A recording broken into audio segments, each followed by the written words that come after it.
I'm in my studio, or what you want to call office, but I just got finished getting my workout in. And I was processing something today as I was reading a book with my son. And as he began to read and I began to listen, I began to break things down of who the characters are in the story and the setting is in the story.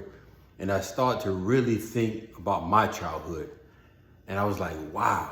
Now, my father was a great, great man, a great man. To this day, I have loved my father. He has transitioned in 2020. And I thought about it. He never read a book to me. Not because he didn't want to, he just struggled in reading. And as I began to reflect about my life and sometimes my childhood, in that moment reading to my son, as my son was reading to me, it dawned on me that I have already won. My son has already won. Sometime in our life, we look back at our history and we say, man, I want to do better. I want to do greater things. I want to create this. I want to do that. I want to be successful in this. I want to be productive in this. But sometimes in life, we have to sit back and pause and reflect. Look what you have already done. When my son began to read to me fluently, and as he began to read and I began to listen, it just hit me out the blue. And I said, wow, I'm already winning. My son is already winning. If nothing else ever happens, I won. And sometimes, fathers, we have to look at the situation with our children, with ourselves, and reflect. Man, if you're living, you already won. If you have a job, you already won. If you have a business, you already won. If you're mobile, you already won. If you think differently than sometimes your lineage did, you have already won.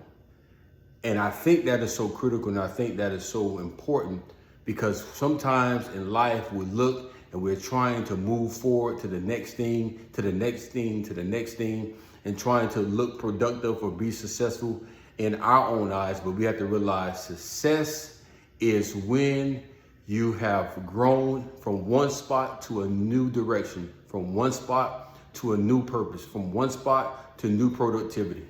And as my son began to read to me, he said, Dad, why are you crying?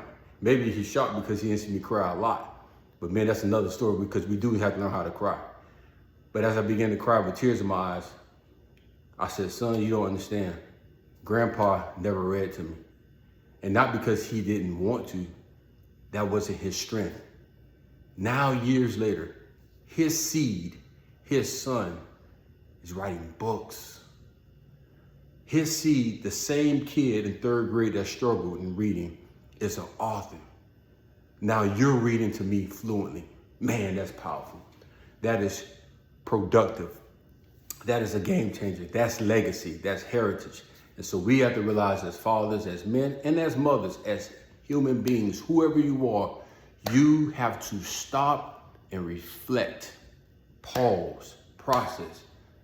You're already a winner. I just want to leave that with you. Hope that encouraged you. If it did encourage you, it encouraged me. It encouraged me. Man, it encouraged me. Hallelujah. It encouraged me. Because no matter where you are, who you are today is greater, so far greater than who you were yesterday and even in your childhood. But embrace your childhood. Embrace your history. Embrace your deficiencies. Embrace the ugliness about you, because that's what makes who you are today. Hey, this is Emerson Morris, coming from Fathers University, where we educate men in fatherhood, finance, and fitness.